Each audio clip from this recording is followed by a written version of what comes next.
Day 2 of the pads popping here at training camp for the Arizona Cardinals. The fans are out here.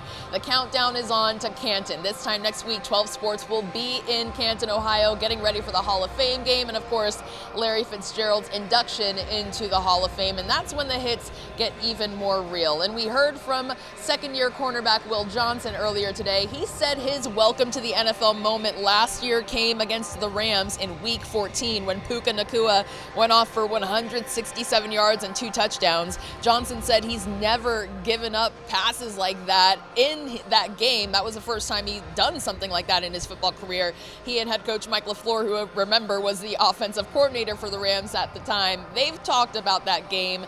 Johnson says the NFL speed is slowing down for him in year 2, and he's confident in his value in the secondary. Yeah, definitely. I feel like I felt that throughout OTAs, just how everything slowed down and you're kind of more anticipating than just reacting. So that makes you able to make a lot more plays. I feel like I'm very comfortable in this defense and knowing what my role is. So I'm excited to go show it on Sundays. Takeaways, that changes the game. So being more productive. I feel like you said, we got a lot of potential in all areas, from the D-line, linebackers to the back end. So as long as we play together and are all on the same page, I think we'll make a lot of plays.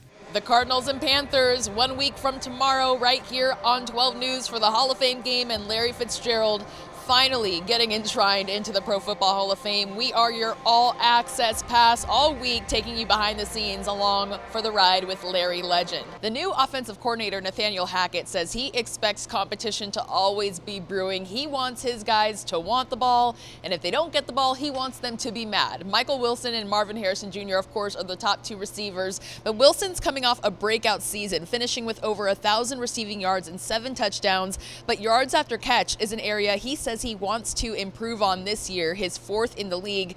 How he approaches the game is already leaving a positive impression on his new head coach. The way I look at it right now is I'm actually my worst self. This is the worst I'm ever going to be at football today. Like, as long as I continue to do this and feel like I'm putting good stuff on tape, like the stats, that stuff's going to show up eventually one day. So really no pressure. I feel like I'm confident, and I basically had 1,000 yards in 10 games, and the way I look at it, it's like now I got 17 or hopefully 17 to build upon that, and so who knows what can happen. Loves the game, is very smart, puts in a lot of work. He's tough as nails. You could see it. He's super competitive. He happens to be a really good receiver and really the second best athlete in his household, right? But no, it's been a pleasure getting to work with him. There are some similarities between a guy like Puka, Robert Woods, and Mike Wilson. They're strong guys. They're sturdy. They can play in between the tackles and insert and get on safeties, and they like mucking it up in there. But they're different too.